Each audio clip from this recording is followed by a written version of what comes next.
히브리서 11장 5절로부터 6절까지 우리가 찾으신 줄 믿고 우리 함께 하나님의 말씀 한 목소리로 합독하여 읽도록 하겠습니다. 믿음으로 에녹은 죽음을 보지 않고 옮겨졌으니 하나님이 그를 옮기심으로 다시 보이지 아니하였느니라.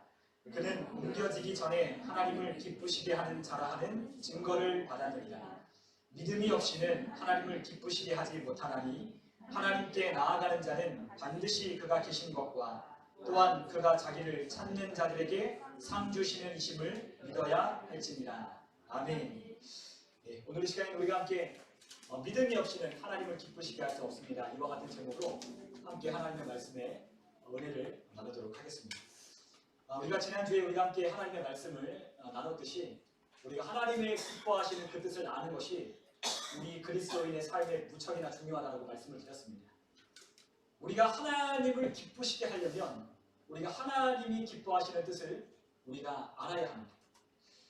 우리가 누군가와 만나도 우리 누군가를 기쁘게 하려고 해도 그 사람을 만나서 대화를 나누고 그 사람이 무엇을 좋아하는지 알아야 우리는 그 사람을 기쁘게 할 수 있게 되듯이 우리가 하나님을 기쁘시게 하려고 하거든 우리가 하나님의 기뻐하시는 뜻을 알아야 한다는 거죠.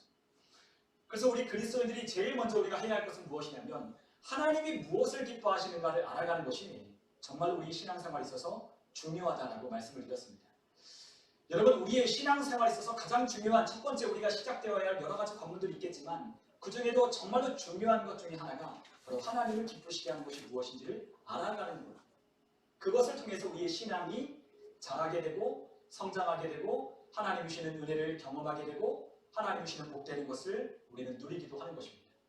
그렇기 때문에 하나님이 뭘 기뻐하시는가, 하나님이 무엇을 좋아하시고 하나님의 뜻이 어디 있는가를 우리는 찾아 발견할 수 있도록 우리는 하나님께 나아가야 한다고 하는 것입니다.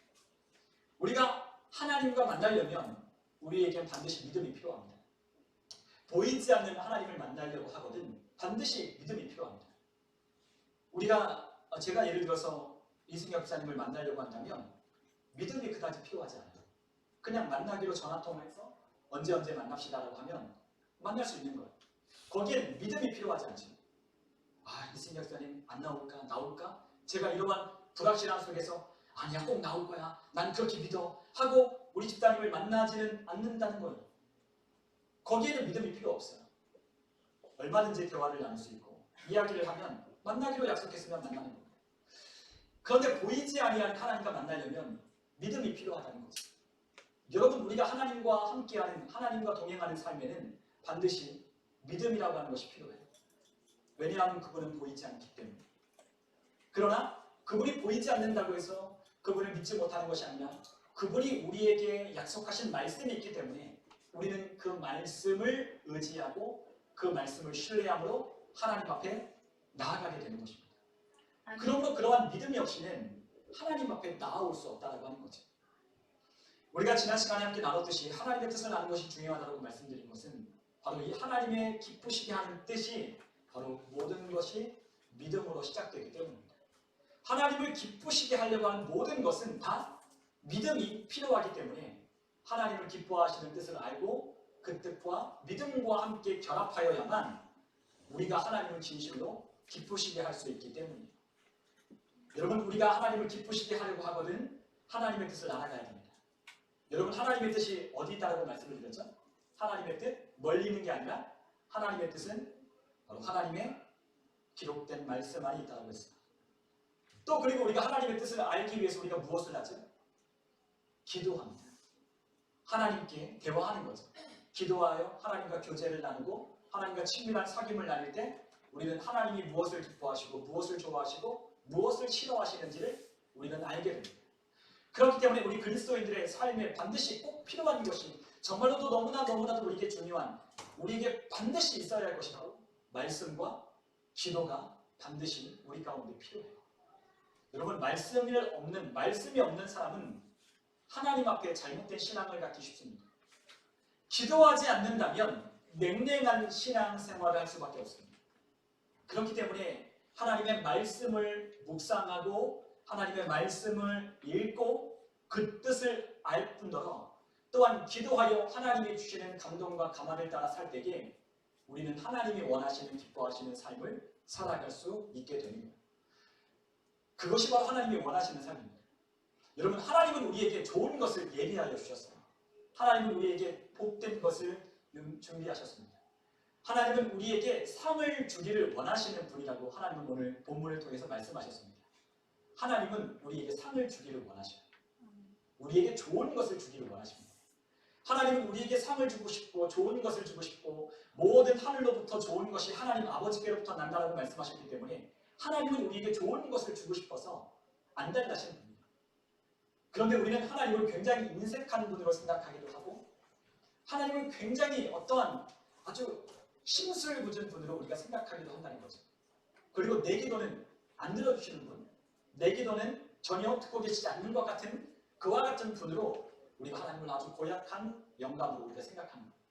그런 하나님은 그렇지 않습니다.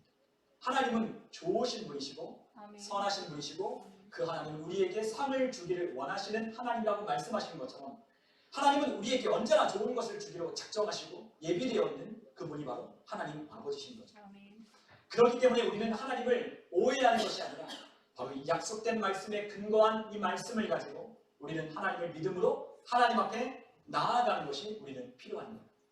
하나님은 믿음으로 나아오는 사람을 하나님은 기뻐하신다고 말씀하셨습니다.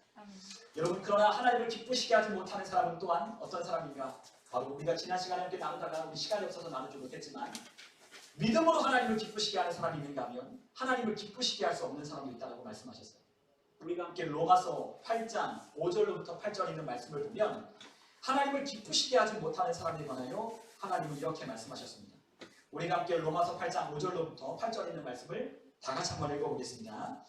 육신을 따르는 자는 육신의 일, 영을 따르는 자는 영의 일을 생각하나니 육신의 생각은 사망이요 영의 생각은 생명과 평안입니다. 육신의 생각은 하나님과 원수가 되나니 이는 하나님의 법에 굴복하지 아니할 뿐 아니라 할 수도 없습니다. 육신에 있는 자들은 하나님을 기쁘시게 할 수 없느니라. 아멘.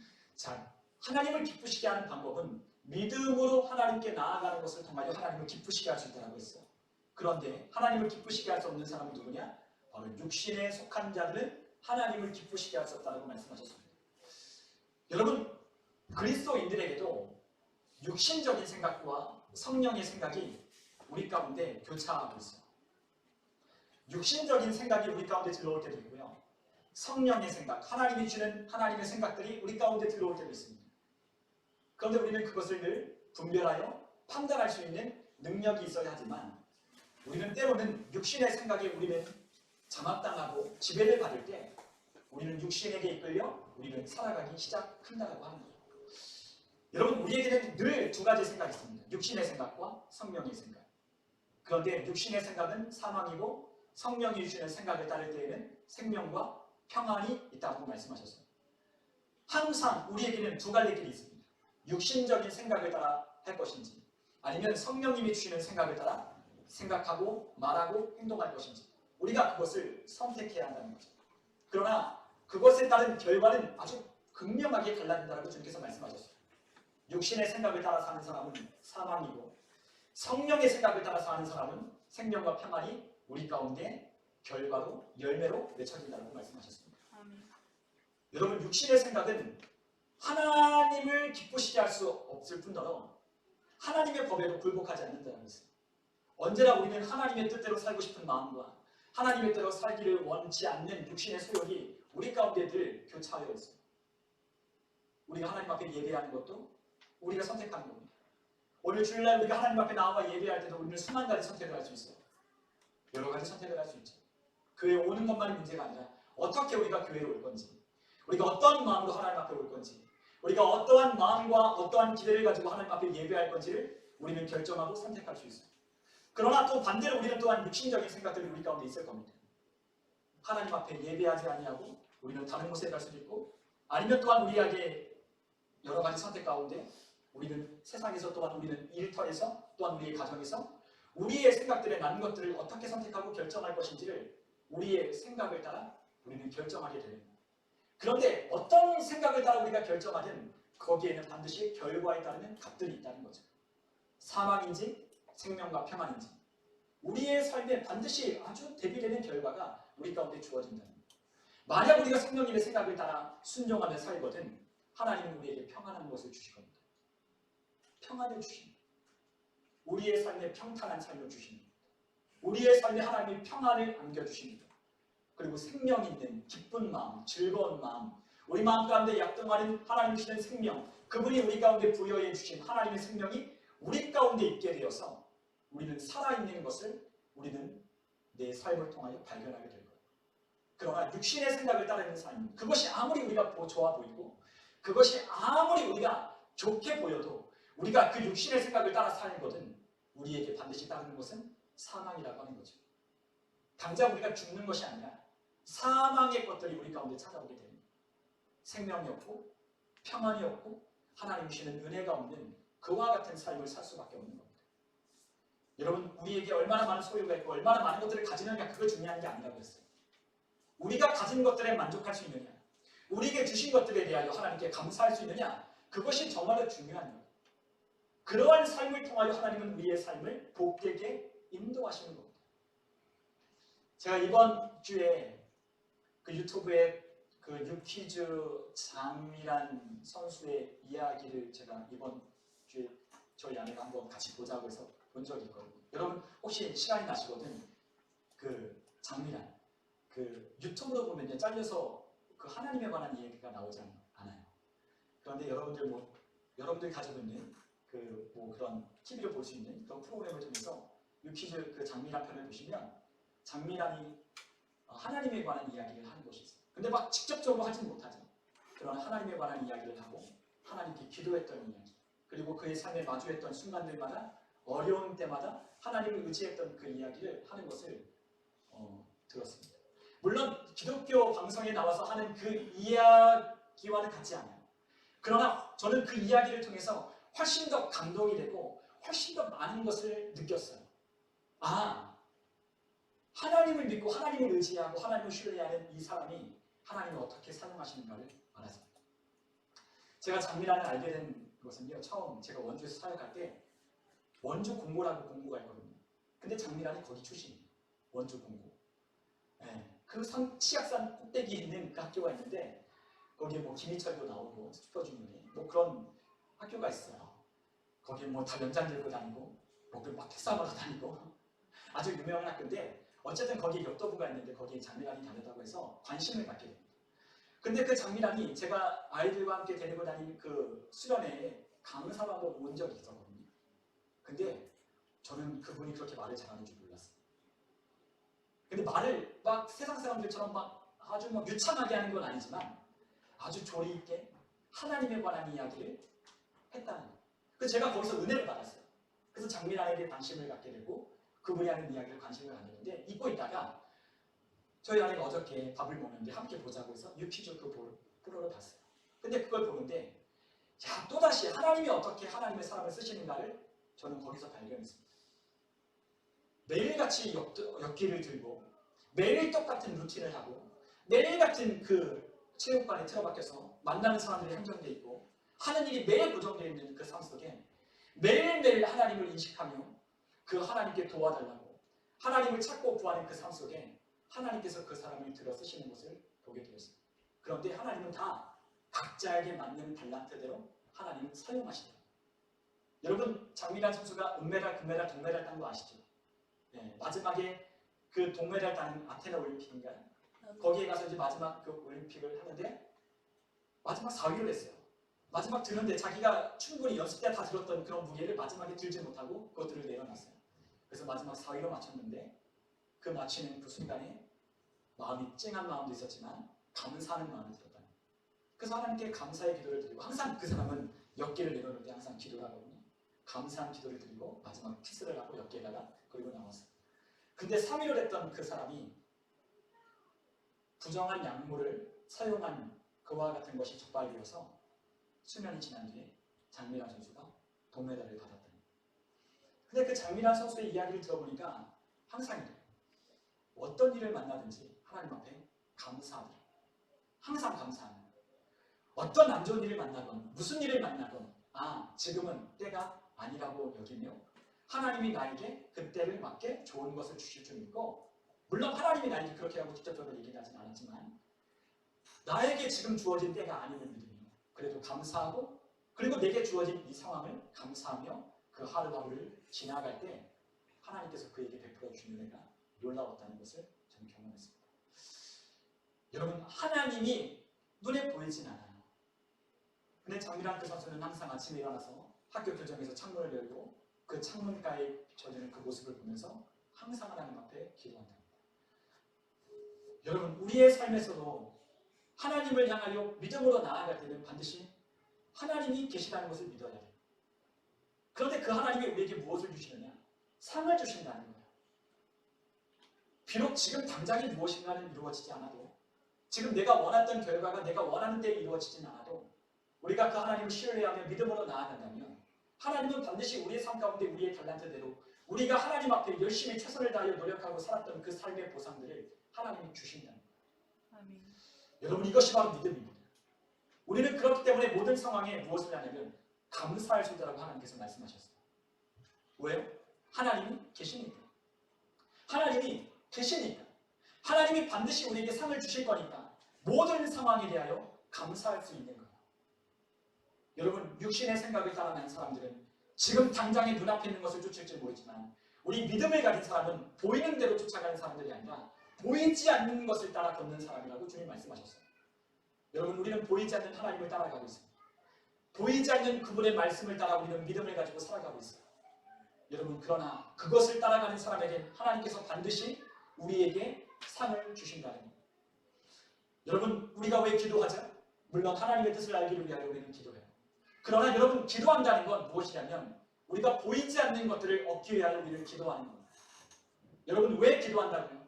보이지 않는 것들을 실제가 되고 그것들을 내 삶 가운데 이루기 위하여 우리는 기도하는 거예요.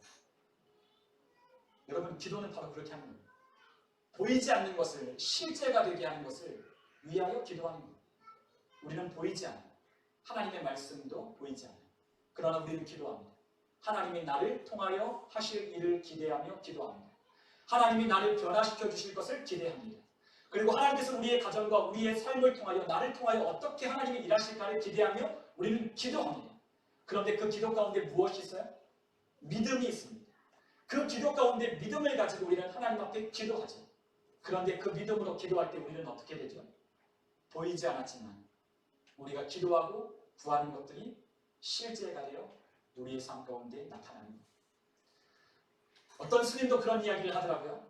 우리가 기도하는 걸 받은 줄로 믿으라, 그런 이야기를 스님이 하십니다. 불경에도 없는 이야기를 온 우주 성남한상을 들어서 요즘에 그런 법도를 이야기하는 분들이 있대요. 여러분, 스님도 그런 이야기를 합니다. 뭐에 근거해서 그런 이야기를 하는지 모르겠어요. 어디 불경이나 화엄경이나 어디에 있다면 제가 인정하겠지만 하나님의 기록된 말씀, 하나님의 약속된 말씀, 믿음은 바라는 것들의 실상이라고 하는 그 말씀, 어딘가 주어들은 그 말씀을 가지고 모든 세상 사람들과 모든 사람들이 믿음으로 바라는 것들을 확신하면, 이미 받았던 걸 믿으면 이루어진다라고 이야기를 합니다. 여러분, 그러나 그것을 주시는 분이 누군지를 알아요. 그렇지 않습니까? 그거를 주시는 분, 그것들을 이루어 주시는 분. 우리가 아무리 바라고 원했지만 우리가 뜻대로 우리가 바란 대로 되지 않는 그것이 아니라 우리가 바라고 우리가 원하는 믿음대로 구했던 그것을 주시는 분은 하나님이시라는 걸 우리가 알되게 우리의 기도는 반드시 이루어지는 거예요. 여러분, 우리는 보기 위하여 기도하는 거예요. 우리가 왜 기도하죠? 우리가 왜 기도하죠? 여러분, 구체적으로 보기 위하여 기도하는 거예요. 여러분, 하나님께 나아가는 사람은 이러한 믿음이 있어야 됩니다. 오늘 이 자리에 우리가 예배하러 왔는데 이 예배하러 온 이 자리에도 하나님이 계신다는 것을 믿고 우리는 나아옵니다. 하나님이 예수님을 통하여 우리에게 말씀하셨죠. 두세 사람이 내 이름으로 모인 곳에 나도 너희와 함께한다. 아멘. 이곳에 누가 계십니까? 우리 주님이 계십니다. 아멘. 그 주님이 계시고 그 주님 앞에 나와 예배하는 자들에게 하나님은 상을 주신다라고 약속하셨기 때문에 오늘 예배하러 나오는 자들에게 믿음이 없다면 오늘 우리의 예배는 하나님을 결코 기쁘시게 할 수 없다는 거예요. 여러분, 하나님께 나와 그냥 예배하는 자리에 우리가 앉아있다고 해서 하나님이 기뻐하시는 것이 아닙니다. 여러분, 무엇을 가지고 와야 합니까? 믿음을 가지고 하나님 앞에 나와야 합니다. 아멘. 안 보이는 하나님께 예배하는데 여러분 믿음이 없는데 어떻게 예배를 하겠어요? 그냥 찬양하고 우리가 설교를 듣고 우리가 예배를 마치면 예배한 거네? 그거 아니잖아요. 오늘 보이지 않는 하나님을 나는 만나고 보이지 않는 하나님이 주는 상을 받고 보이지 않는 하나님이 주시는 은혜를 누리기 위하여 우리는 이 자리에 나아온 거예요. 아멘. 믿음이 없다면 우리의 예배도 할 것입니다. 그러므로 예수님이 우리 주님이 로마서에 그런 말씀하셨어요. 믿음으로 하지 않는 것은 모든 것이 다 죄예요. 여러분 믿음으로 하지 않는 건 다 죄예요. 우리가 하나님께 대하여 하는 모든 것들은 다 믿음으로 하지 않는다면 다 그것은 요식행위에 불과한 겁니다. 사람들의 눈에 보여지기 위한 그것에 불과한 거예요. 여러분 정말 우리가 하나님 앞에 하나님을 나와 하나님께 우리의 모든 것을 예배와 하나님의 기도와 하나님께 드리는 이 모든 예배는 하나님께 대한 믿음을 가지고 나와야 되는 거예요. 오늘 우리가 함께 나눈 말씀에 분명히 그렇게 기록되어 있습니다. 오늘 히브리서 11장 6절에 믿음이 없이는 하나님을 기쁘시게 하지 못하나니 하나님께 나아가는 자는 반드시 그가 계신 것과 자기를 찾는 자들에게 상 주시는 집을 믿어야 할지니라 말씀하셨어요. 그런 믿음이 있어야 하나님이 기뻐하시는 거예요. 왜요? 하나님이 그냥 우리를 예배하고 너 출석도장 찍었다? 하나님이 그거 우리 출석도장 찍어주려고 하나님이 여기 계신 게 아니거든요. 하나님이 오늘 우리에게 뭘 주시려고 우리를 부르신 겁니까? 상을 주시기 위하여 우리를 부르셨어요. 여러분 항상 하나님께 나아가면 하나님을 만나면 하나님은 우리를 그냥 돌려보내지 않으셔요. 제가요 서울에 저희 부모님 댁에 가면 저희 부모님 항상 저에게 손에 빈손으로 저를 보내지 않으십니다. 항상 양손에 반찬들, 뭐 과일 집에 있다는데도 또 과일 싸주시고 반찬 있다고 했는데 또 싸주시고 김치 싸주시고 가져가는 거예요. 그리고 거기다 돈 봉투를 얹어서 제가 부모님에게 돈을 드리면 그 돈을 도로 저에게 주십니다. 도로 주시는 게 아니라 준비한 돈을 저에게 주십니다. 그러면 제가 드렸던 돈이 다 똥돈이 되는 거예요. 장모님 댁에 가도 마찬가지입니다. 장모님 댁에 가면 빈손으로 그냥 보내지 않으십니다. 항상 뭐 표고버섯 말린 거를 주시든가 아니면 영주 특산물인 한우를 들려주시든가 모은 바리바리를 싸서 항상 들려주십니다. 그리고 또 저희 아내의 그 집은 영주에 있는 그 집은 친척들이 많거든요. 그러면 외삼촌 댁도 가고 여기도 가면 거기를 갈 때마다 쌀 한 포도 주시고 고추도 주시고 뭐 그래서 어떨 때는 부담스러워서 오늘 또 가면은 아무것도 준비한 게 없는데 받아만 오는 때가 정말로 많은 거예요. 그런데 그분은 우리 외삼촌이나 큰아버지나 우리 장모님이나 우리 부모님들은 우리가 무엇인가를 그분께 드리지 않아도 그분들은 우리에게 뭔가를 주는 것이 기쁨인 거예요. 그렇지 않나요? 우리가 자녀들에게 뭔가를 받기를 우리가 원하나요? 아니요, 그렇지 않습니다. 우리의 자녀들에게 우리는 뭔가를 주고 싶어요. 줘도 아깝지 않은 거죠. 꼭 반드시 만나면 뭔가를 주고 싶은 게 바로 부모의 마음이에요. 하나님 역시 그러하십니다. 하나님도 우리에게 만나면 우리에게 좋은 것을 주시는 거예요. 기도하러 나왔니? 그래 내가 너에게 좋은 걸 줄게. 너 나에게 믿음으로 나왔니? 내가 너에게 좋은 것 줄게. 하나님이 우리에게 좋은 것을 주시고 싶어서 우리를 부르신 거죠. 그런데 우리에게 믿음이 없다면 하나님이 좋으신 것을 줄 수 없는 거예요. 왜? 믿음이 없으니까. 믿음이 있어야 하나님께 기대하는 마음이 아니겠어요?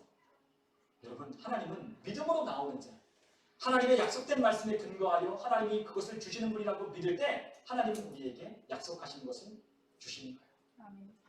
그냥 주시지는 않아요. 그렇다고 하나님이 우리에게 아무것도 안 주셨나요? 아니요. 너무나도 많은 것을 주셨습니다. 너무나도 많은 것을 주셨어요. 하나님의 아들을 우리 가운데 주셨고 우리가 공기를 마시며 물을 마시며 살 수 있는 모든 환경들을 우리에게 공짜로 주셨어요. 여러분 우리는 코로 숨을 들이마시며 살고 있어요. 여러분 이 공기요. 이거 돈으로 환산하면 얼마일까요? 하나님 공짜로 주셨어요. 하나님이 이 자연에 있는 모든 만물들을 우리에게 살 수 있도록 공짜로 주셨어요. 햇빛도 공짜로 주셨습니다. 다 공짜로 주셨어요. 그런데 하나님이 우리에게 주시는 것은 믿음으로 받는 것들은 무엇이냐면 약속한 것들을 받기 위하여 우리는 믿음으로 가는 거예요. 여러분 하나님은 믿지 않는 자나 믿는 자나 악인에게나 선인에게나 하나님은 선하신 하나님이라 모든 것을 우리에게 살 수 있도록 하나님께서 그것을 환경을 주셨어요. 그러나 예수 그리스도를 믿고 하나님 앞에 새로운 피조물 된 하나님의 자녀들에겐 하나님이 약속한 것을 우리에게 보너스로 주시는 거예요. 덤으로 주시는 거예요.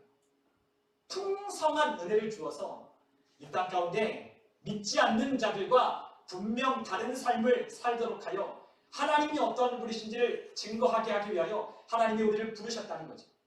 그러므로 우리가 상을 받아야 되겠습니까? 안 받아야 되겠습니까? 받아야 되죠. 꼭 받아서 가야 돼요. 오늘 우리가 예배할 때 꼭 상을 받아서 가야 되고요. 우리가 기도할 때 꼭 상을 받아 돌아가야 돼요. 하나님 우리에게 평안한 마음을 주시든 아니면 하나님이 하신다라고 하는 믿음을 주시든 하나님이 내가 널 도와줄게라고 하는 아주 든든하고 빽있는 하나님이 주는 힘을 얻고 돌아가든 우리는 뭔가를 얻고 돌아가야 돼요. 그것을 얻는 비결은 바로 믿음인 거죠. 그 믿음은 바로 예수 그리스도께로 온다고 말씀하셨어요. 우리가 로마서 10장 17절에 보면 우리가 잘 아는 말씀 있죠. 우리가 한번 로마서 10장 17절에 있는 말씀을 함께 읽어보겠습니다. 그러므로 믿음은 들음에서 나며 들음은 그리스도의 말씀으로 말미암았느니라. 아멘. 자, 믿음은 들음에서 난다는 거였어요. 여러분, 믿음은 들음에서 나는 거예요. 여러분, 하나님은 믿부시다라고 말씀하셨습니다. 믿부시다라는 말이 뭐죠? 믿을 만한 분이라는 거예요. 믿음직한 분이라는 거예요. 그 믿부신 하나님, 그분의 말씀을 우리가 듣고 또 들으면 무엇이 난다고요? 믿음이 난다는 거예요. 믿음이 생긴다는 거예요. 여러분, 우리가 어떤 사람들을 만나보면 어떤 사람들의 이야기를 들어보면 저 사람들은 이야기를 우리가 들으면 들을수록 어떤 생각이 들죠? 우리가 그런 생각 드는 거 있잖아요. 저 사람 사기꾼이네 라고 하는 그런 생각을 할 때가 있잖아요. 근데 어떤 사람의 이야기를 듣고 또 들어보면 야, 저 사람 말은 참 진실되다. 저 사람 말은 참 믿을만하구나 라고 생각되는 사람들이 있어요. 여러분, 하나님의 말씀은요, 들으면 들을수록 뭐가 나지? 진짜 그럴까? 라고 하는 게 아니라 하나님의 말씀을 읽고 묵상하고 하나님의 말씀을 들으면 들을수록 무엇이 생기느냐? 믿음이 생기는 거.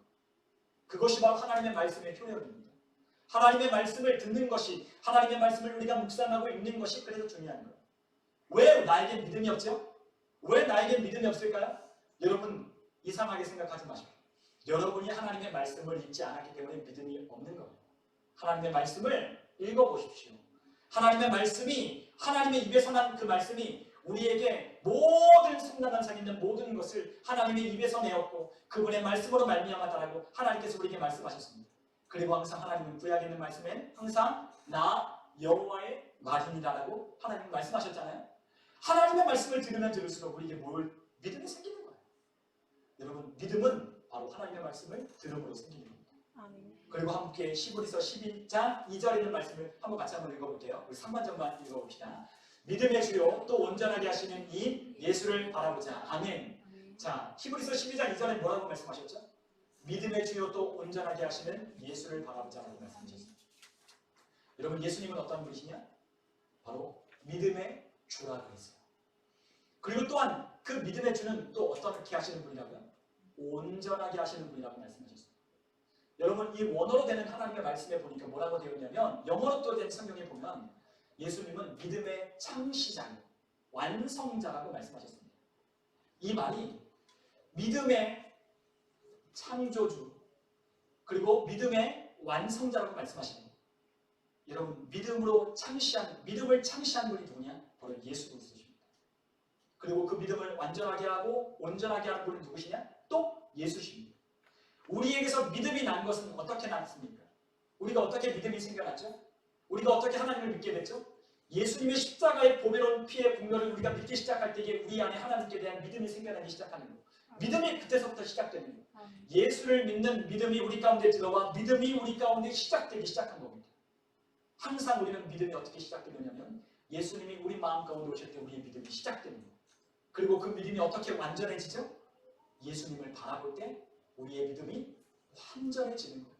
믿음 없는 우리가 또다시 예수님을 바라봅니다. 우리의 상황과 환경이 흔들리는 우리가 또 예수님을 바라봅니다. 또 우리가 어려워하고 힘들어하는 우리의 상황과 환경 속에 우리 주님을 또 바라본다면 우리는 믿음이 완전해지기 시작합니다. 여러분, 우리가 사는 날이 쉬운 일만 있나요? 그렇지 않잖아요. 매일 어려워요. 저도 왜 이렇게 매일매일이 어려운지 모르겠습니다. 매일매일이 어려워요. 쉬운 때가 한 번도 없어요. 하루를 또 지내면 또 하루가 다가오고 또 하루가 지나면 또 주일 예배를 드려야 하고 또 시간이 지나면 또 내가 원했고 내가 또 기대했던 것이 또 사라지는 것처럼 그런 보일 때가 있다는 거죠. 그런 우리는 매일매일의 어려움 가운데 우리는 살아가요. 그런데 우리는 그때마다 어떻게 해야 되죠? 믿음의 주요 또한 완전하게 하시는 예수님을 바라보는 것. 그분이 우리의 믿음을 시작하셨고 그분이 우리의 믿음을 완성하게 하시는 분이시기 때문에 우리 주님을 바라보고 우리 주님의 말씀을 들을 때 우리는 완전한 믿음 가운데 우리는 굳세게 턴을 잡아 흔들리지 않게 되는 겁니다. 그러한 믿음으로 하나님께 나아가야 하나님이 기뻐하시는 거죠. 여러분 우리가 성경에 보면 하나님을 기쁘시게 했던 수많은 사람들이 있었어요. 그런데 그 사람들은 다 어떤 사람들이었냐? 바로 믿음의 사람들이었습니다. 믿음의 사람들이었어요. 우리가 구약에 있는 에녹을 우리가 함께 대표적인 예를 들어보면 오늘 우리가 함께 읽은 본문에 에녹의 이야기가 나와요. 히브리서 11장 5절에 보니까 믿음으로 에녹은 죽음을 보지 않고 옮겨졌으니 하나님이 그를 옮기심으로 다시 보이지 아니하였느니라. 그는 옮겨지기 전에 하나님을 기쁘시게 하는 자라 하는 증거를 받았느니라 라고 말씀하십니다. 여러분 에녹은 하나님을 어떻게 하셨다고요? 기쁘시게 했던 자라고 하는 증거를 받았다고 말씀하셨어요. 성경은 에녹을 하나님을 기쁘시게 하는 자라고 성경은 말하고 있습니다. 여러분 에녹이 어떤 사람이죠? 에녹이 하나님과 300년 동안 동행했던 사람이라고 하나님은 성경 창세기에는 기록하고 있어요. 그가 365년을 살았는데 그가 아들 무드셀라를 낳은 이후부터 300년 동안 하나님과 동행했다는 거예요. 여러분 무드셀라라고 하는 이름 아시죠? 무드셀라라고 하는 이름, 그가 죽을 때에 심판이 임한다. 그가 죽을 때 심판이 임한다라고 하는 뜻을 가진 무드셀라라고 하는 이름을 에녹이 그 아들을 낳을 때 그렇게 지었어요. 왜요? 하나님이 그에게 심판에 관한 것을 하나님이 에녹에게 알려주셨기 때문입니다. 여러분 그것을 어떻게 하냐고요? 유다서에 보면 알 수 있어요. 우리 한번 유다서 1장으로 한번 같이 한번 가보면 좋겠습니다. 유다서 1장 14절로부터 15절 우리 같이 한번 읽어보겠습니다. 아담의 칠대손 에녹이 이 사람들에 대하여도 예언하여 이르되 보라 주께서 그 수많은 거룩한 자와 함께 임하셨나니 이는 무사람을 심판하사 모든 경건하지 않은 자가 경건하지 않게 행한 모든 경건하지 않은 일과 또 경건하지 않은 죄인들이 주를 거슬러 한 모든 완악한 말로 말미암아 그들을 정죄하려 하심이라 하였느니라. 아멘. 자, 에녹이 뭘 했을까? 우리가 창세기에 보면 에녹에 관한 기사가 아주 간단하기 때문에 우리가 그가 뭘 했는지 몰라요. 그러나 그 에녹은 무엇을 했다라고 유다서에 기록하고 있냐면 바로 선지자처럼 하나님의 말씀을 배워냈다라고 말씀하셨어요. 하나님이 주신 말씀을 어떻게 했어요? 사람들에게 전하는 역할을 했답니다. 하나님은 그에게 아들을 주실 때 무드셀라라고 이름을 지으라고 말씀하셨어요. 네 아들이 죽을 때 이 세상에 심판이 임할 거다. 그래서 무드셀라는 에녹은 무드셀라라고 하는 자신의 아들의 이름을 그렇게 지었어요. 여러분 아들 이름을 그렇게 짓는 사람이 어디 있어요? 얘가 죽으면 심판이 임할 거야 라고 하는 그 뜻을 그렇게 아이들에게 이름을 짓는 사람이 어디 있겠어요? 아이의 이름을 우리는 복되게 짓고 아이들이 잘 자랄 수 있도록 그런 이름을 짓는 게 부모의 마음 아니겠어요? 그런데 하나님께서 그렇게 지으라고 하니까 그렇게 지었어요. 무드셀라라고 부를 때 무드셀라야라고 부를 때 항상 에녹은 항상 알았어요. 뭐라고요? 하나님이 얘가 죽으면 심판이 임할 거라고 하는 것을 에녹은 알았어요. 주님이 말씀하셨거든요. 그는 에녹을 낳은 이후부터 300년 동안 하나님과 동행하기 시작합니다. 하나님과 어떻게 동행했어요? 에녹이? 어떻게 동행했죠? 믿음으로 동행했습니다. 이 무드셀라가 죽으면 심판이 임할 거라고 하는 하나님의 약속의 말씀을 붙들고 하나님과 함께 걷기 시작했어요. 그리고 가는 곳곳마다 심판에 관한 이야기를 전했습니다. 너희 경건하지 않은 사람들아 하나님께서 수많은 거룩한 자와 함께 임하실 때 너희를 심판할 것이다. 너희의 완악한 말, 너희의 완악한 행동 하나님께서 반드시 그것을 행한 대로 갚으실 때가 온다. 너희들 회개하고 돌아오라고 에녹은 심판에 관한 이야기를 했다는 거죠. 여러분 에녹이 그렇게 할 수 있었다는 것은 바로 믿음이 있었기 때문입니다. 믿음이 있었기 때문에 그 믿음으로 하나님이 주신 말씀을 붙들고 가는 곳곳마다 심판을 이야기했다는 거죠. 환영을 받았을까요? 못 받았을까요? 환영을 받지 못했을 거예요. 외로웠을까요? 안 외로웠을까요? 외로웠을 거예요. 사람들이 에녹을 그리 좋아하지 않았을 겁니다. 외롭고 쓸쓸하고 고독한 삶이었어요. 그런데 에녹은 기꺼이 그 삶을 택했어요. 왜요? 하나님이 함께 계시니까. 하나님이 인정하시니까. 하나님과 함께 걷는 것을 택하는 거예요. 하나님과 함께 손을 잡고 300년 동안 그 긴 세월을 보내는 거예요. 여러분 믿음이 없다면 결코 그 일을 할 수 없을 겁니다. 믿음이 없다면 우리가 가는 길을 갈 수 없어요. 믿음이 없다면 세상 사람들로부터 들려오는 조롱의 소리, 세상 사람들이 말하는 야 하나님이 어디 있어? 야, 하나님 있으면 나와봐. 내가 하나님이다. 라고 말하는 그 수많은 사람들을 상대할 때 우리는 그렇게 살지 못할 거예요. 그러나 믿음이 있는 사람은 그렇지 않습니다. 자기가 자진해서 왕따가 되는 거예요. 왕따가 되는 거예요. 자기가 자진해서 사람들로부터 외면을 받는 길을 택하는 거예요. 그러나 하나님께서 우리를 그런 길로 우리를 내버려 두시나요? 아니요, 그렇지 않습니다. 우리에게 믿음의 사람들을 붙여주시고, 우리를 돕는 손길들을 붙여주시고, 우리와 함께하는 사람들을 붙여주시고, 우리를 위로하고, 또한 우리에게 돕는 하나님의 손길을 우리에게 붙여주셔서 믿음의 길을 가는 동안 너끈히 갈 수 있도록 하나님이 인도하시는 거예요. 죄인들과 수많은 사람들과 사귀는 것보다 하나님이 함께하시는 믿음의 사람들과 하나님이 허락하여 주시는 복된 사람들과 하나님이 허락하여 주시는 나를 돕고 나와 함께하는 사람들과 함께 지내는 것이 훨씬 더 좋은 거예요. 여러분, 그것을 택할 수 있는 지혜가 있어야 돼요. 그것을 택할 때 하나님은 우리에게 그 믿음을 보시고 하나님이 우리를 높여주시는 겁니다. 여러분, 에녹은 그러한 삶을 기꺼이 살기로 선택하고 그 길을 걸어갔습니다. 여러분들이 하나님을 믿는다고 해서 여러분들 외롭던가요? 외로울 수도 있죠. 그러나 하나님과 함께하면 외롭지 않아요. 여러분, 그렇습니다. 하나님과 함께하면 외롭지 않습니다. 그리고 하나님께서 누군가를 통하여 외롭지 않게 해주세요. 하나님은 참 좋으신 분이니까요. 하나님은 우리에게 참 좋으신 분이기 때문에 하나님은 우리에게 좋은 사람들을 만나게 해주십니다. 여러분, 또 다른 믿음의 사람들, 우리가 누가복음의 7장에 보면 또 다른 믿음의 사람이 우리가 함께 볼 주목할 만한 사람이 있어요. 그 사람은 누구냐면 바로 로마의 백부장이었어요. 여러분, 우리가 누가복음 7장으로 다 함께 가보시면 누가복음 7장에 이 로마의 백부장이 등장해요. 로마의 백부장은요, 사복음서에 다 등장합니다. 아, 진짜 믿음의 사람이었어요. 자, 그런데 우리가 누가복음 7장 1절에 보면 예수님께서 가버나움이라고 하는 도시에 들어갔다고 했어요. 그런데 그 가버나움이라고 하는 도시에 들어갔을 때 그 가버나움에 누가 살고 있느냐? 바로 로마의 군대의 백부장이 살고 있었어요. 즉 100명의 병사를 거느리는 백부장. 오늘날로 말하면 뭐 군대의 중대장 정도 되겠죠? 중대장 정도 되는 그와 같은 계급을 가진 백부장이 살고 있었어요. 근데 이 백부장이요, 그의 하인이 있었는데 그의 하인을 너무나도 아끼고 사랑했는데 이 하인이 지금 병들어 죽게 되었어요. 그런데 그 도시에 예수님이 오신다라고 하는 소식을 백부장이 들었습니다. 그런데 예수님에 관한 소문이 굉장히 많았잖아요. 그 당시에 예수님이 가는 곳마다 병자를 고치고 죽은 자를 살리고 놀라운 이적과 권능을 행한다. 하나님, 그 예수님이 물고기 2마리와 그리고 보리떡 5개로 5,000명을 먹이고도 12강줄이나 거뒀다고 하는 이 많은 이야기가 예수님이 가는 곳마다 그 이야기가 가득했어요. 그런데 그 이야기를 들을 때 이 백부장이 문득 떠오르는 생각이 있었어요. 어떤 생각이요? 주님이 주시는 생각이 있었어요. 어떤 생각이죠? 예수님께 부탁을 하면 낫는다. 예수님께 부탁하여 예수님께 나아가면 이 병든 하인이 나을 거다라고 하는 믿음을 가지고 예수님께 나아가야 되겠다라고 하는 생각을 하게 된 거예요. 그래서 이 로마 백부장이 자기가 직접 가지는 않고 지금 병간호를 하고 있었던 것 같아요. 자기가 잘 아는 유대의 유력한 장로들을 데려다가 부탁을 하는 겁니다. 당신들이 예수님께 찾아가서 그 라피 선생, 그 선생이라고 하는 라피에게 찾아가서 내 하인이 병들어 죽게 되었으니 좀 고쳐달라고 부탁 좀 해주십시오 라고 간청을 했어요. 그랬더니 이 유대인들의 장로들이 그 로마 이방인인 그 로마의 백부장의 말을 듣고 예수님께로 가는 거예요. 여러분, 유대인들은요 굉장히 도착한 민족이잖아요. 다른 민족들과 어울리려 하지 않아요.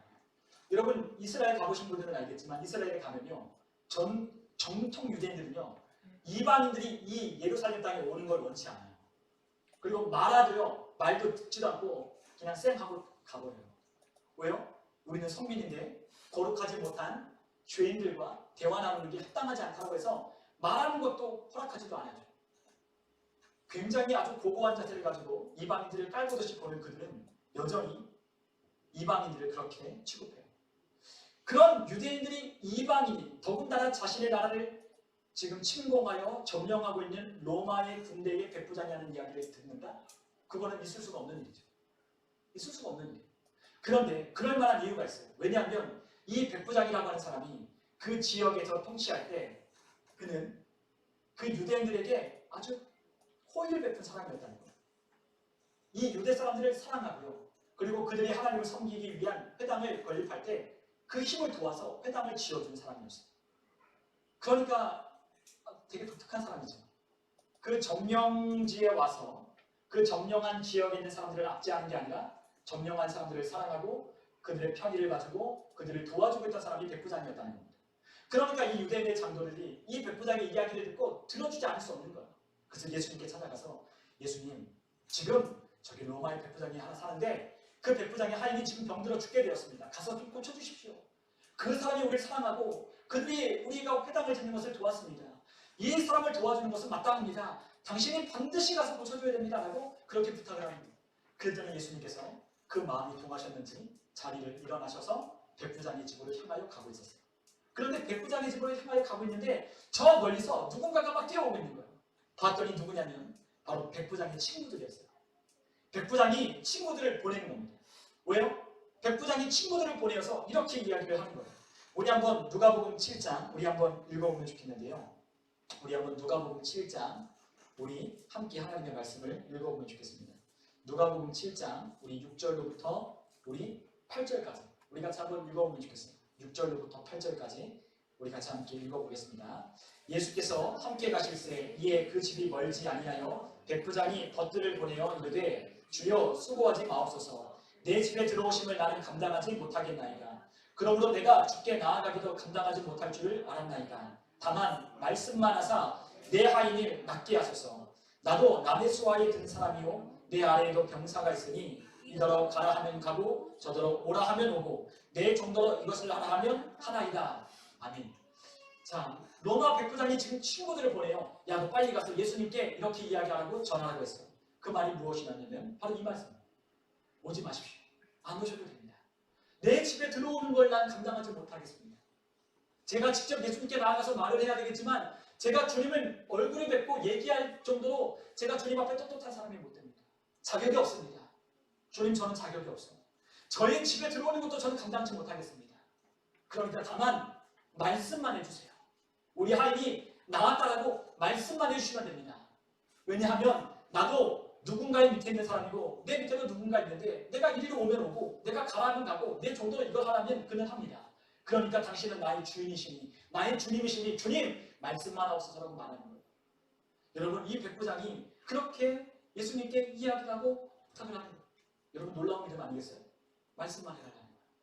그리고 그 예수님께 나아가는 그 마음이 얼마나 겸손해요. 나는 예수님께 그렇게 부탁할 만한 사람 아닙니다. 나는 예수님께 얼굴을 맞대고 주님께서 내 집에 들어오셔서 나를 만나줘야 하는 그와 같은 사람이 못 됩니다. 나는 주님 앞에 죄인입니다. 주님, 말씀만 해주셔도 충분합니다. 라고 예수님께 그렇게 부탁을 했어요. 그랬더니 예수님께서 함께 그 백부장의 집으로 향하여 가는 길에 갑자기 고개를 돌리시고 사람들을 쳐다보시면서 이렇게 이야기하는 거예요. 예수님이 백부장으로 향해 가는 그곳에도 수많은 사람들이 예수님이 하시는 일을 어떤 일을 하시려고 보려고 따라간 사람들이 무척 많았습니다. 예수님이 뒤를 돌이켜서 그 사람들에게 이렇게 이야기를 합니다. 우리 한번 구절 있는 말씀을 함께 읽어보겠습니다. 예수께서 들으시고 그를 놀랍게 여겨 돌이키사 따르는 무리에게 이르시되 내가 너희에게 이르노니 이스라엘 중에서도 이만한 믿음은 만나보지 못하였노라 하시더라. 아멘. 이스라엘 중에 이스라엘의 그 어떤 사람들에게도 이만한 믿음을 나는 보지 못했다는 거예요. 하나님을 믿는 유대인들 가운데도 이만한 믿음이 없다는 거예요. 여러분, 그 믿음을 가진 사람이 백부장이었어요. 여러분, 예수님께 관한 그 믿음을 가진 백부장은 집에 돌아가 보니까 백부장의 친구들이 집에 가보니까 그 하인이 병에서 깨끗하게 나음을 입고 지금 살아나는 것을 보게 되었다고 10절에 그렇게 기록하고 있습니다. 여러분, 우리에게 기적을 일으키는 우리의 삶에 놀라운 하나님의 역사를 일으키는 데에는 반드시 믿음이 필요해요. 보이지 않는 것들을 보게 하는 것은 믿음이 필요해요. 안 보이는 것을 실제가 되게 하는 데는 믿음이 필요해요. 여러분, 우리에게는 반드시 하나님께 모든 것을 나아갈 때는 믿음이 필요하다고 말씀하셨습니다. 우리가 믿음이 없다면 하나님을 기쁘시게 할 수 없어요. 그런데 이 믿음으로 하나님과 동행했던 에녹도, 그리고 또한 이 믿음으로 말씀만 하옵소서라고 부탁했던 이 백부장도 믿음으로 하나님을 기쁘시게 하고 하나님을 깜짝 놀라게 하는 겁니다. 우리도 오늘 여전히 하나님께 대하여 이 말씀을 가지고 하나님께 믿음으로 나아간다면 하나님은 우리를 기뻐하실 거예요. 그리고 하나님이 기뻐하시는 뜻을 어떻게 하신다고요? 이루신다라고 말씀하셨습니다. 하나님은 우리에게 기뻐하시는 뜻을 주시고 그 기뻐하시는 뜻을 이룰 수 있도록 우리 가운데 역사하시는 분이라고 말씀하셨어요. 하나님은 그 믿음으로 나오는 자들에게 역사하시는 분이시라는 거죠. 여러분, 우리가 믿음이 있을 때 우리는 하나님을 기쁘시게 하는 삶을 살게 된 거예요. 야고보서 1장 22절에 보니까 우리가 듣기만 하고 행하지 않는 자가 되는 것이 아니라 우리를 속이는 자가 되지 말라고 말씀하셨습니다. 말씀을 듣기만 하고 행하지 않는 자가 되는 것이 아니라 말씀을 듣고 행하는 자가 되라고 우리에게 말씀하십니다. 여러분, 하나님을 기쁘시게 한다는 건 구체적으로 하나님의 말씀을 행하는 거예요. 하나님의 말씀을 행할 때 뭐가 필요하다고요? 믿음이 필요합니다. 하나님의 말씀을 행할 때 믿음이 필요합니다. 하나님의 말씀, 하나님의 기뻐하시는 뜻이 담겨있는 그 말씀을 따라 행할 때에도 믿음이 필요합니다. 여러분, 우리에겐 모든 것이 다 믿음이 필요합니다. 이 믿음으로 하나님을 기쁘시게 하는 것. 여러분, 예수님도 이러한 말씀을 하셨습니다. 우리 요한복음 14장 15절에 있는 말씀을 같이 한번 읽어볼까요? 같이 읽겠습니다. 너희가 나를 사랑하면 나의 계명을 지키리라. 아멘. 예수님이 나를 사랑하면 내 계명을 지킨다라고 예수님 말씀하셨어요. 여러분, 예수님을 사랑하십니까? 아멘. 예수님을 정말 사랑하십니까? 아멘. 그렇다면 예수님의 말씀을 순종하셔야 합니다. 아멘. 사랑은 말로 하는 게 아니라 행동하는 겁니다. 여러분, 사랑은 행동하는 겁니다. 사랑은 액션으로 보여주는 거예요. 사랑이 말로만 할 게 아니라 사랑은 액션으로 보여주는 거예요. 하나님을 사랑한다? 액션으로 하나님의 말씀을 사랑하는 것을 행하는 거예요. 그런데 그 말씀을 행할 때 뭐가 있다고요? 상을 주신다고 말씀하셨어요. 상을 주시는 하나님 말씀을 따라 순종할 때 반드시 상을 주시는 것을 믿고 가는 거예요. 내가 원수를 사랑하라고 주님께서 말씀하실 때 내가 원수를 사랑하면 나에게 뭔 상을 줄까? 그렇게 생각할 수 있잖아요. 아니, 내가 싫은 사람 내가 사랑하는데 하나님 나에게 뭘 줄까? 사랑하라고 했으면 뭔가를 줘야 되는데, 사랑한다고 했으면 뭐가 없는데, 사랑하라고 했을 뿐이지 나에게 뭐가 준다라고 약속한 게 없는데, 그런 생각을 하시는 분들이 있을 수도 있을지 모르겠어요. 하나님을 사랑하되 마음 다하고 뜻 다하고 힘 다하고 목숨 다하여 하나님 사랑하고, 또한 내 몸같이 이웃을 사랑하라고 주님 말씀하신 그 말씀을 따라 우리가 믿음으로 살 때에, 아니, 이 말씀에는 약속이 없는데 내가 이 말씀을 따라 사랑한다면 나에게 뭘 주려고? 우리가 그런 생각을 할 때가 있어요. 여러분, 하나님이 주시는 상은요, 우리가 생각하거나 우리가 또한 기대하거나 그런 것보다 더 좋은 것을 하나님은 항상 주신다고 말씀하셨어요. 여러분, 하나님의 뭔가를 하면 하나님이 반드시 준비한 게 있어요. 내가 이거 말씀을 따라 순종할 때 뭐가 있을까? 여러분, 그런 생각이 하는 게 아니에요. 이 말씀을 따라 살면 하나님이 나에게 가장 좋은 것을 주신다고 믿는 거예요. 나는 그게 뭔지 모르지만 어떤 걸 줄까? 기대하는 마음을 갖는 거예요. 그리고 그분을 내가 사랑해야 되는 이유가 있어요. 왜요? 그분이 나를 먼저 사랑하셔서 나를 위하여 살을 찢고 피를 흘려 내 모든 죄를 갚아주셨기 때문에 그분을 사랑하는 것이 마땅하다고 말씀하셨어요. 그분을 사랑하면, 우리가 그분을 사랑하면 사랑할수록 우리는 그분께 대하여 조건 없는 사랑으로 그분을 사랑하고 그분께 순종하게 돼요. 우리가 신앙이, 저도 그래요. 저도 신앙이 좀 연약하고 또한 믿음이 또 약할 때는 하나님께 그렇게 하거든요. 하나님, 저에게 뭐 줄 건가요? 하나님, 뭐 주려고 저에게 이걸 하라고 하나요? 하기 싫은데요. 하기 싫은데요. 그런데 우리 안에 믿음이 있고 우리 안에 믿음이 충만해질 때 우리는 하나님 앞에 조건 없는 사랑으로 그분의 말씀에 순종하면 살게 되어 있어요. 그런데 사랑하는 자원하는 마음으로 하나님께 할 때 우리에게 주시는 은혜가 더 큰 거예요. 하나님은요, 자원하는 마음을 받기를 원하셔요. 자원하는 마음, 기쁜 마음으로, 자원하는 마음으로 하나님께 말씀에 순종하기를 하나님은 원하시고 기뻐하시는 거예요. 꼭 하나님이 뭘 주셔야만 하는 게 아니에요. 하나님이 주신 은혜가 내게 차고 넘치고 복되고 하나님이 주신 은혜가 내게 너무나도 넘치도록 하나님이 이미 나에게 주셨기 때문에 하나님의 말씀에 따라 순종하는 거죠. 하나님의 사랑을 알기에 사랑하는 거예요. 여러분, 우리가 갈라디아서 5장 6절에 보니까 우리에게 이러한 놀라운 하나님의 말씀을 우리에게 주셨어요. 한번 갈라디아서 5장 6절에 있는 말씀을 같이 한번 읽어보겠습니다. 그리스도 예수 안에서는 할례나 무할례나 표력이 없으되 사랑으로서 역사하는 믿음뿐입니다. 아멘. 그리스도 예수 안에서는 할례를 받았나 할례를 못 받았나 그게 중요한 게 아니래요. 세상 사람들은 할례를 받은 것 안 받은 것 굉장히 중요하게 여깁니다. 너가 유대인이 되려면 할례를 받아야 하고 너가 그래야만 하나님의 백성이 된다라고 유대인들은 그렇게 이야기를 해요. 그래서 그들은 뭘 중요하게 생각하냐? 할례 받는 것을 중요하게 생각해요. 그래서 낳은 지 3일 만에 남자의 그 표피를 떼어가지고 벌써 그것을 하나님 앞에 증거를 삼는 거예요. 할례를 행해서. 여러분 그것이 그들에겐 중요한 거예요. 내가 하나님의 백성이다 라고 하는 걸 드러내는 그와 같은 것이 중요한 거예요. 그래서 유대인들이 이방인들에게 뭐라고 이야기해요? 저 할례받지 못한 자식들이라고 이야기하는 거예요. 할례받지 않은 자식들. 그러니까 무슨 말이에요? 하나님의 백성도 아닌 외인이고 이방인이 너희들이라고 이야기하며 폄하하는 겁니다. 그런데 예수님 말씀하십니다. 주님 말씀하십니다. 그리스도 예수 안에서는 할례나 무할례나 아무런 효력이 없다는 것. 우리의 신앙생활을 얼마나 했든지, 우리가 얼마나 직분이 무엇이 되고, 우리가 어떤 우리 직장이 다니고, 우리가 뭐라고 어떤 사람인지는 그게 중요한 게 아니라는 거예요. 우리 주 예수 그리스도 안에서는 무엇이 중요하느냐? 사랑으로 역사하는 믿음이 중요하다고 말씀하셨어요. 여러분, 우리 주님의 역사가 나타나고 그리고 또한 효력이 있고 능력이 있고 우리의 삶에 응답이 오는 것은 무엇으로 오느냐? 바로 믿음으로 오는 것이라고 말씀드렸잖아요. 그런데 이 믿음이 활동하게 되는 단계가 있어요. 이 믿음을 도화선을 당겨서 불을 붙이는 그와 같은 것이 있다는 거예요. 그것이 뭐냐? 바로 사랑입니다. 사랑이 믿음을 활력 있게 만들고 활동하게 만드는 겁니다. 역사하게 만드는 겁니다. 여러분, 우리 안에 하나님을 향한 믿음이 활발하게 우리 안에 있는 믿음이 도화선에 불을 붙인 것처럼 막 타오르려면 사랑이 우리 가운데 있어요.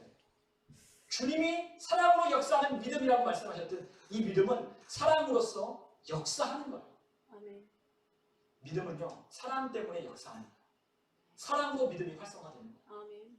우리가 하나님을 사랑하면요, 이 믿음이 효력이 있기 시작하고 활력이 있기 시작하고 불붙는 것 같은 믿음으로 하나님께 나아가게 되는 거예요.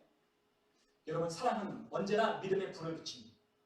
우리의 믿음이 연약하거나 우리의 믿음이 조금 힘이 늦었거나 우리가 하나님을 믿는 믿음이 연약해질 때 우리 안에 하나님을 사랑하는 사랑이 떨어질 수 있어요. 여러분, 하나님을 사랑하면요, 우리의 믿음이 불을 붙기 시작하는 거예요. 그렇기 때문에 믿음, 소망, 사랑 항상 있을 것인데 그 중에 제일은 사랑이라고 말씀하셨어요. 여러분, 사랑이 최고예요. 여러분, 사랑이 최고입니다. 사랑 안에는 모든 것이 다 담겨 있어요. 사랑은요, 믿음, 소망 다 포함하는 게 사랑이에요. 모든 것을 바라고 모든 것을 견디고 모든 것을 이기고 모든 것을 인내하고 오래 참고 견디고 참아주고 사랑하고 모든 것을 하는 것이 바로 사랑이에요. 이 사랑이 우리 가운데 있을 때 이 믿음이 활력 있게 하나님을 향하여 나아가게 하는 겁니다. 여러분, 우리 안에 이 믿음이 있어야 돼요. 이 믿음을 통하여 우리는 하나님을 기쁘시게 할 수 있고 이 믿음을 통하여 하나님이 우리에게 주는 상을 우리는 받을 수 있기 때문에 믿음이 정말로 중요합니다. 아멘. 여러분, 우리는 믿음이 없이는 하나님을 절대로 기쁘시게 할 수 없어요. 우리가 무엇을 하든 간에 우리가 하나님께 대한 관계된 모든 것을 어떤 것을 하든지 간에 믿음이 없다면 아무것도 하나님은 기뻐하지 않으십니다. 그렇잖아요. 하나님이 우리의 도움이 필요하시나요? 그렇지 않아요. 하나님이 우리가 낸 헌금을 하나님이 필요하시나요? 그렇지 않아요. 하나님이 우리가 한 것, 하나님의 어떤 하나님이 하시는 일에 우리의 이 힘이 우리가 함께 드린 이것들이 얼마만큼 하나님의 보탬이 될 수 있을까요? 아니요. 하나님께 대하여 우리가 드린 이 모든 것들이 하나님의 힘과 능력에 비해서는 너무나도 초라하고 너무나도 극히 작은 것에 불과해요. 그러나 하나님은 무엇을 보기를 원하시느냐? 그 마음, 그 중심, 그 믿음으로 하나님께 나오는 그 믿음을 하나님이 보시기를 원하시는 거예요. 그 사랑으로 역사하는 그 믿음을 하나님은 요구하고 계신 거예요. 너 정말 나 사랑하니? 너 정말 나 사랑하니? 그러면 그 믿음이 우리 가운데 하나님을 향하여 하나님의 말씀에 순종하고 그 계명을 따르고 지킬 수 있도록 우리 가운데 역사하게 되는 거예요. 여러분, 우리 안에 그리스도 예수의 사랑이 우리 가운데 불타올라야 돼요. 아멘. 여러분, 우리가 그분을 사랑하는 그 사랑이 절대로 식어지면 안 돼요. 아멘. 우리의 사랑이 모든 것을 이겨나가는 힘이 됩니다. 아멘. 여러분, 믿음도 사랑으로 되는 거고요. 모든 역사도요, 사랑으로부터 시작되는 출발하는 믿음으로 시작되는 거예요. 우리 그리스도인의 삶에 믿음은 정말로 중요합니다. 맹목적으로 그냥 맹목적으로 믿는 믿음이 아니에요. 우리는 약속하신 말씀에 근거하고 우리는 믿는 거예요.